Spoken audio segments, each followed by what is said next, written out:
called Nuremberg. So N-U-R-N with the umlauts over the U, and then B-E-R-G, so Nuremberg. So it's on the wee sign that we've got here ahead of us. So when we arrive, we're going to get off the coach. We'll be very close to the main market square, and I would like to do a small orientation with you there, just to point out some of the major sites.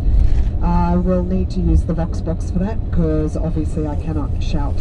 So if you need to dig those out, you've got a little bit of a stretch to do that. And you're going to be outside for about 2 hours. There are many cafes and restaurants that you could go into, of course, but some of the stuff worth looking at is outdoors, and often on a Friday they have a big market thing in the square as well.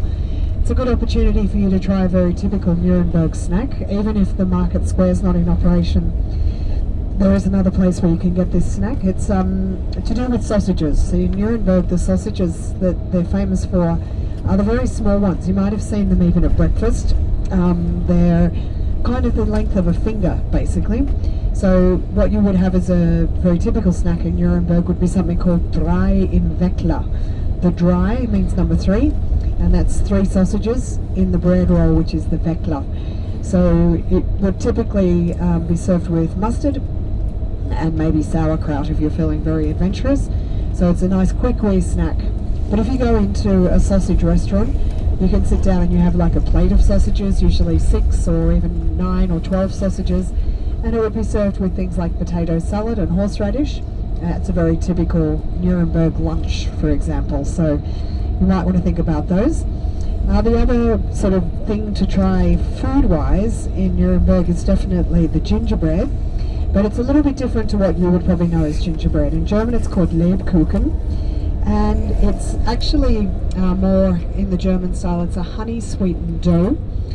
Bakers noticed that if it was sweetened with honey, it would tend to ferment, and then it improved the quality of the bread, basically. So they started doing this. They started making it in November, and by December it would be in wonderful condition after undergoing the fermentation period. So it's monks who are credited with starting to make it in Nuremberg. As early as 1395 it is recorded as being made here. There is another city called Ulm who claims that they made it earlier, but the Nuremberg version is definitely the most famous. So there was an event where one of the Holy Roman Emperors was in Nuremberg, and he invited all the children of the city to a special event and presented them all with this Lebkuchen. The kids all loved it, and that really increased the prominence of this particular product. There are also a few variations. One is known as Pfefferkuchen, so-called pepper cake. I wouldn't necessarily say it's spicy, but it's got a little bit of a different flavour. So Nuremberg was a little bit unique. Eventually only bakers were allowed to make this particular gingerbread, whereas in other towns anyone would have been allowed to make it, but here it had to be a baker if it wanted to use that particular name. There is also another version that they have here called Elisenlebkuchen, which is made without flour. So that's also a very popular variant here. One of the things that set the Lebkuchen here apart from its other variations, Nuremberg was on a very busy trading route. Both east-west and north-south trading routes passed through here.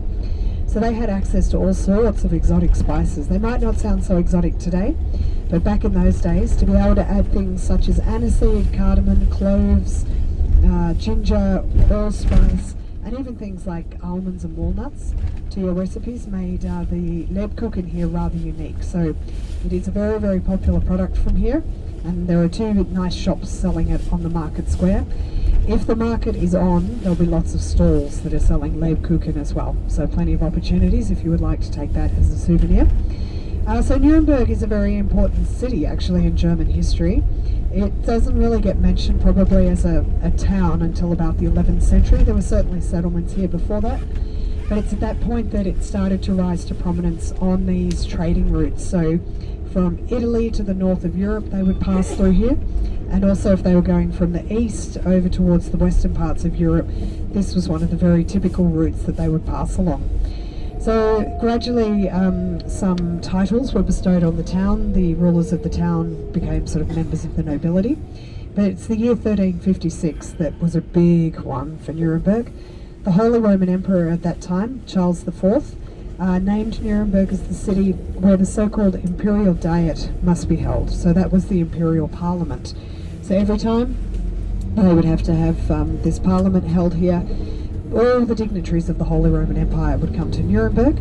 The crown jewels of the empire would come here as well, so they had to build a castle to house the precious crown jewels whilst the parliament was in session. So now there's a very, very big castle up on the hill overlooking the city of Nuremberg. It also was bestowed all sorts of rights about imperial immediacy, meaning they only had to answer to the Holy Roman Empire, the emperor himself, and lots of concessions for trade and certain trade fairs and so on were given. So that brought a lot of extra wealth into the city of Nuremberg. So it became an extremely prosperous city and much frequented by all the important people of the Holy Roman Empire. But things changed in 1547, trading routes were changing, and the importance of Nuremberg started to decline. And so the city did actually enter into a sort of gradual downward spiral over the following 2 centuries or so. By the time we got into the early 1800s, the city was in quite a bit of debt. This is when Napoleon was there redrawing the maps of Europe and suggested that Nuremberg should become part of the Kingdom of Bavaria. There are a lot of people here who actually might rather have been aligned with Thuringia to the north. Maybe culturally they felt they were a little more in line with them. But the decision was made, they went to become part of Bavaria, so Bavaria absorbed their debt, which was quite important. But it also meant that the city, which had very much embraced the Protestant Reformation, had to stop persecuting its Catholic population. So they had to start living side by side happily, because the Kingdom of Bavaria was very definitely Catholic. So in the 1800s, industrialization arrived here in Nuremberg and brought renewed prosperity to the city. So a lot of machinery, factories started to be springing up around here, and it meant that by the time we rolled into the 20th century, the factories here were producing things that were important for the Nazi war effort, but the Nazis had already earmarked this city as being their spiritual home as well. Hitler, as we've heard before, was intrigued by the idea of his Third Reich, following on from the First and the Second Reich. The first was the Holy Roman Empire, and this was a hugely important city in the Holy Roman Empire, so it made sense to Hitler that this should become the place where they would have, for example, their Nazi party rallies, first in 1927, then in 1929, and then in the years 1933 to 38. Massive productions, huge propaganda spectacles, and Hitler also invited his famous filmmaker, a woman called Leni Riefenstahl, to come and film the proceedings as well. So the most famous film that she produced for the rallies was something called The Triumph of the Will. She employed extraordinarily innovative camera techniques. Had she had a different subject matter, her legacy might be more favourably looked upon. But she was very definitely a favourite of the Nazis, and she made no real apologies for it in later years either, so that spoiled her legacy a little bit, but really the techniques she used were quite extraordinary at the time, hadn't been seen before. So it meant that we had very good pictures of what Nuremberg looked like before the war arrived here, which is just as well because this city was about 90% destroyed in the war, especially the Old Town area. As one of the strongholds of the Nazi Party, they were one of the last holdouts against the Allies as well. So when the Allies arrived, it was a very slow process to liberate the city. It was street-to-street fighting, almost hand-to-hand, which meant that the bombing raids that had occurred, particularly the one in January of 1945, they had done enough damage, but then this sort of street-by-street fighting was the last straw, so the damage was just so destructive and quite extraordinary.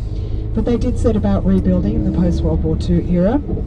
Nuremberg, as part of Bavaria, was in the western part of Germany, so it benefited from an influx of funds from things like the Marshall Plan, and it was able to rebuild its industry, so it has become actually a very strong industrial centre.